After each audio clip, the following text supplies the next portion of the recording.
How Luffy changed the feelings of Boa Hancock from hating all men's to love Luffy like crazy that she can do anything for him. We will uncover how the character of Boa Hancock develops before and after meeting Luffy. How the selfless act of kindness that Luffy performed changed Boa Hancock and forced her to reevaluate her own cold-hearted nature. Let's see how Boa Hancock's character develops after meeting Luffy in 6 points.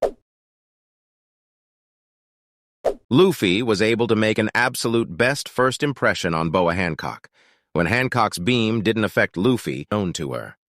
But Luffy was able to establish himself as a unique exception regardless at this point, positive enough to give her a room for rethinking her judgment of him. Luffy was the first guy in Boa Hancock's life who personally cared for her sisters, and ultimately for her when he hied Sandersonia's back. That impaled her heart like an arrow and melted it. It lifted the stone on her heart a bit. The stone of her past experiences with men she had encountered before, but Luffy's selfless act lifted this stone little bit at this point. Hancock, however, still didn't want to express softness at this point, as she still had that stone on her that was weighing her down for years. Because of her past experiences with men's, Hancock assumed that all men's are selfish, and they will do anything for their goals to be completed. But when Luffy chose the girls over ship that he needed the most at that time, Luffy changed that assumption of her. He was finally able to make an impression on Hancock that he was extremely exceptional case, and Hancock had that stone on her heart lifted further. At this point, Hancock deemed him friendly and noble enough to discuss what he saw. Nyan later convinced her to tell him all her secrets as well.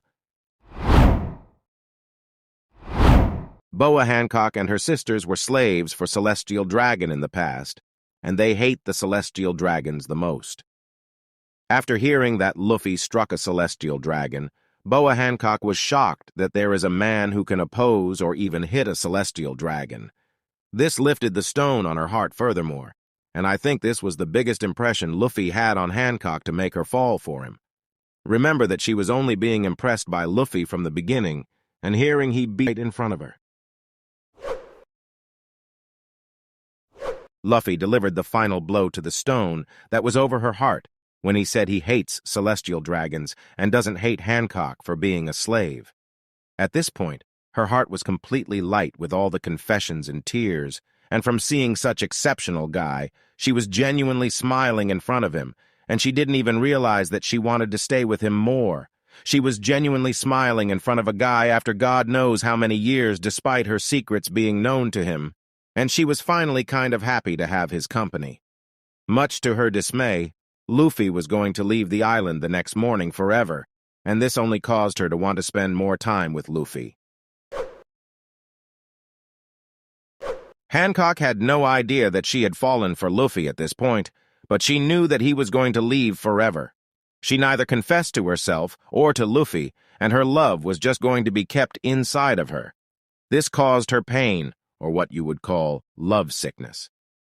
When she heard Luffy making a request, she found herself an opportunity to spend more time with Luffy, agreeing to everything he said without realizing it herself. And when she asked Nyan why she was doing that and why she was feeling such way, Nyan finally informed her that she was in love. It was surprising enough that she had finally fallen for a man that she hated, and it was more surprising coincidence that she fell for son of Monkey D. Dragon, who was the biggest enemy of her biggest enemies. And that's how our beloved Boa Hancock fell in love with Luffy. If I provided any value to you by this video, consider subscribing to the channel and like the video. Until then, take care and good luck out there.